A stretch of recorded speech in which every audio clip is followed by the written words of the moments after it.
Y'all look good in your black gowns today. All right.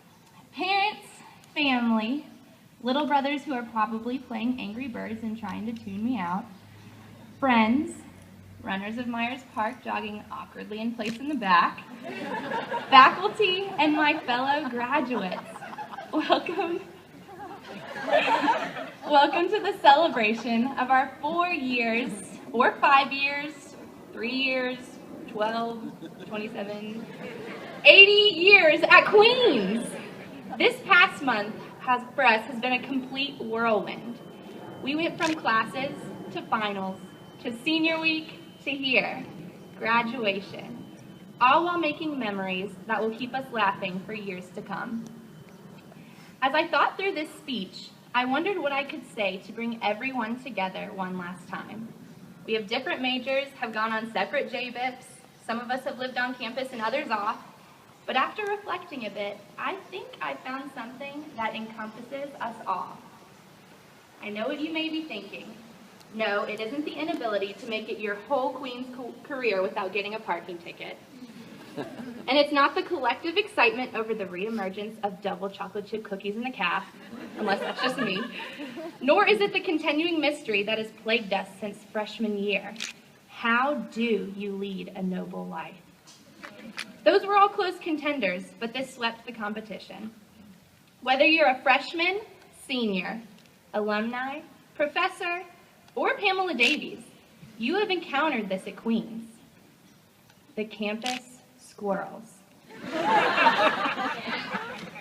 They're furry, abundant, difficult to catch, and I think we as graduates have a lot to learn from them.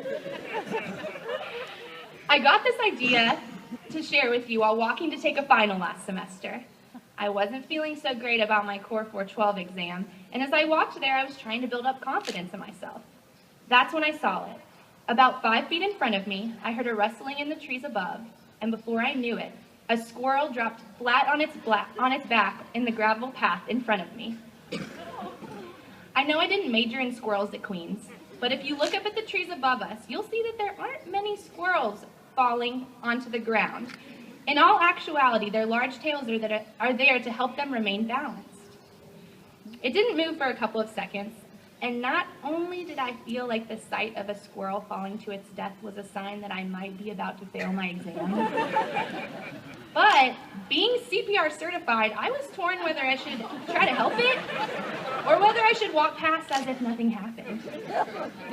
However, it finally looked around, got up, and darted bravely back into the tree.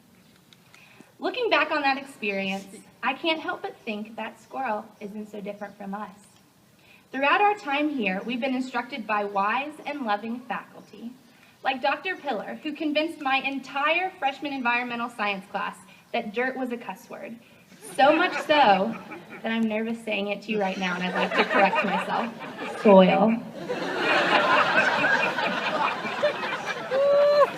And Dr. Good, who could make spelling supercalifragilisticexpialidocious in a spelling bee look like child's play. We've been advised by older students, supported by student life, cared for by health and wellness, fed by the staff in the dining hall, and the list goes on. Fellow graduates, Queens is our tale. As we go forward from here, we can look back and see that we've got an enormous fan club cheering us on. We've been given what we need to go out into the world, accomplish big things, and stay balanced amidst the uncertainty that lies ahead. Of course, I must address the other part of the story. Figuratively speaking, we'll probably fall out of some trees in our lifetime. Maybe literally too. But what's important is our response. Instead of losing heart or giving up, look at each difficulty as an opportunity for adventure and growth. The unknown is only scary if we let it be. We have what we need to do big things with great love, and if we ever find ourselves lost, there is a big royal tale here to remind us who we are, what we know, and of course, how to thrive. I love you, class of 2013, and I'm excited to see where we go from here. Thank you.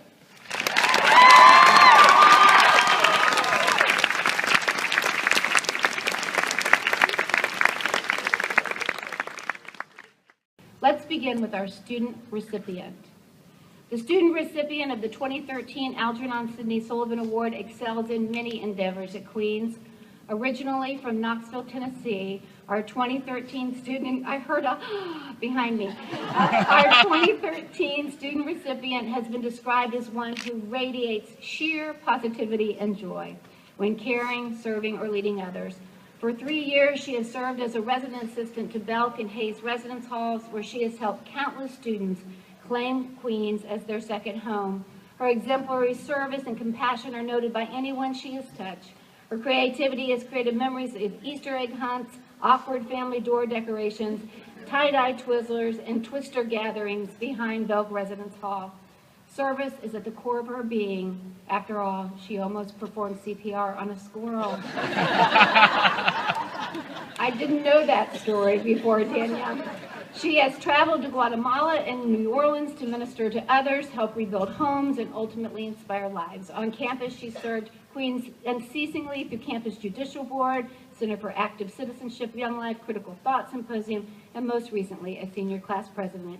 She is dedicated and committed to excellence. She is a scholar with a lofty GPA, graduating with a degree in elementary education, a recognized member of the Genesian Order, Mortar Board, and recipient of the Paul and Judy Moore Leonard Service Scholarship. Her commitment to service even extended to her JBIP study abroad trip to Bosnia, Croatia, and Montenegro. Next fall, students will call this outstanding teacher and mentor by the name Miss Phillips. Queens University of Charlotte is proud to honor this deserving student recipient, Danielle Phillips, with the Algernon Sidney Sullivan Award for 2013.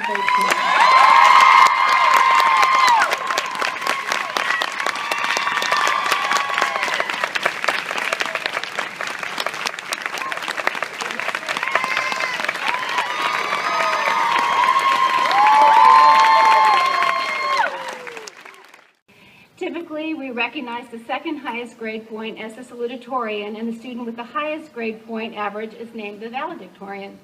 This is an unusual year, however, as we actually have two students whose GPAs are identical. So we will name co-valedictorians. It is my pleasure to recognize Brian Fuller, a McCall School of Business student, and Danielle Phillips from the Cato School of Education. Please come forward.